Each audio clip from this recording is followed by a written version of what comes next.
जय श्री कृष्णा। आपने महसूस किया होगा कि जो लोग अच्छे कर्म करते हैं वो परेशान रहते हैं, वही जो बुरे कर्म करते हैं वो खुशी से रह रहे होते हैं। अच्छे कर्म करने वाले परेशान होते हैं कि आखिर उन्हें इतनी परीक्षा क्यों देनी पड़ रही है, जबकि जो अधर्म की राह में हैं वो खुश हैं और ज़िंदगी का लुत्फ़ उठा रहे हैं। अगर आपके मन में भी ये सवाल आया है तो आज हम आपको इसका जवाब देंगे। ये जवाब वो है जो भागवत गीता में लिखा है और श्री कृष्ण ने अर्जुन को दिया था। भागवत गीता में वर्णित कथा के अनुसार जब श्री कृष्ण के मन में कोई दुविधा होती थी तो वो श्री कृष्ण के पास पहुंच जाते थे।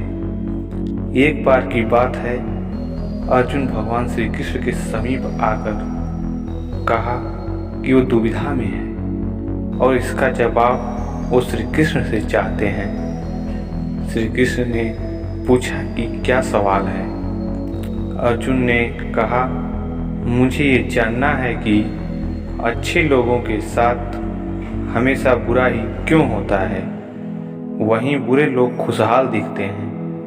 अर्जुन के मुंह से ऐसी बातें सुनकर श्री कृष्ण मुस्कुराए और कहा, मनुष्य जैसा सोचता है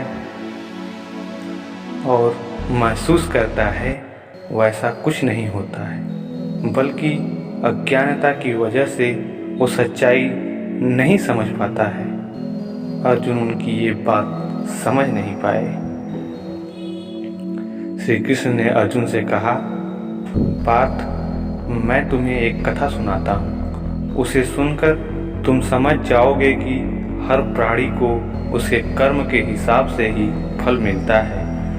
प्रकृति हर किसी को अपनी राह चुनने का मौका देती है।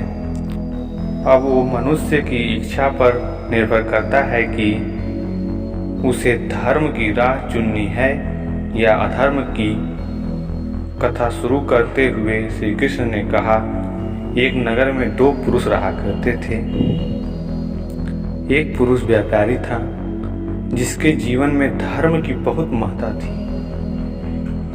वो पूजा पाठ में यकीन रखता था। वो हर रोज मंदिर जाता था और दान धर्म भी करता था और हर रोज भगवान की पूजा करता था।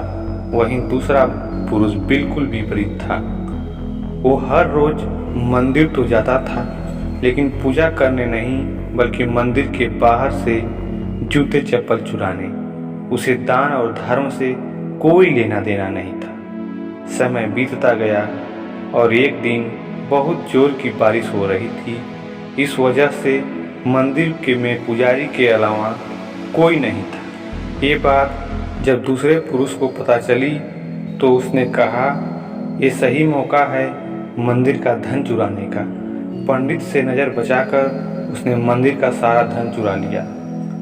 उसी समय धर्म में विश्वास रखने वाला व्यक्ति भी मंदिर पहुंचा। दुर्भाग्य से मंदिर के पुजारी ने उसे ही चोर समझ लिया और चिल्लाने लगे। वहां लोग एकत्र हो गए और उसे बहुत मारा।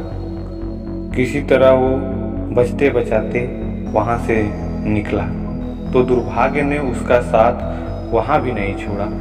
मंदिर के बाहर वो एक गाड़ी से टकरा गया और घायल हो गया। फिर वो व्यापारी लड़खड़ाते हुए घर जाने लगा तो रास्ते में उसकी मुलाकात एक पुरुष से हुई जिसने मंदिर से धन चुराया था। उसने कहा, आज तो मेरी किस्मत चमक गई, एक साथ इतना सारा धन मिल गया।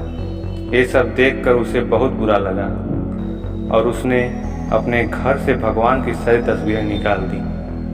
कुछ सालों बाद दोनों पुरुष की मृत्यु हो गई। मरने के बाद जब दोनों यमराज की सभा में पहुंचे और भले पुरुष ने दूसरे व्यक्ति को देखा तो उसे बहुत गुस्सा आया। उसने क्रोधित होकर यमराज से पूछ लिया, मैं तो हमेशा अच्छे कर्म करता था, दान में विश्वास रखता था, उसके बदले जीवन भर मुझे अपमान और दर्द ही मिला, और इस व्यक्ति को नोटों की भरी पोटली, आखिर ऐसा भेदभाव क्यों? इस पर यमराज ने कहा, पुत्र तुम गलत समझ रहे हो। जिस दिन तुम्हारी गाड़ी से टक्कर हुई थी वो दिन तुम्हारे जीवन का आखिरी दिन था, परंतु तुम्हारे अच्छे कर्म की वजह से तुम्हारी मौत सिर्फ एक छोटी सी चोट में बदल गई। तुम इस दुष्ट व्यक्ति के बारे में जानना चाहते हो।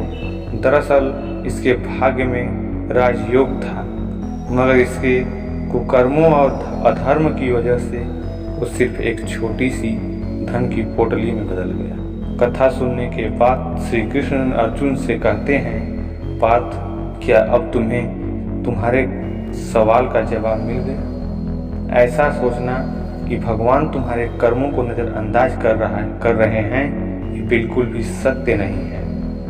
भगवान हमें कब क्या किस रूप में दे रहा है मनुष्य को समझ में नहीं आता है, मगर आप अच्छे कर्म करते रहें तो भगवान की कृपा हमेशा बनी रहती है। इसलिए अपने अच्छे कर्मों को बदलना नहीं चाहिए, क्योंकि उसका फल हमें इसी जीवन में मिलता है।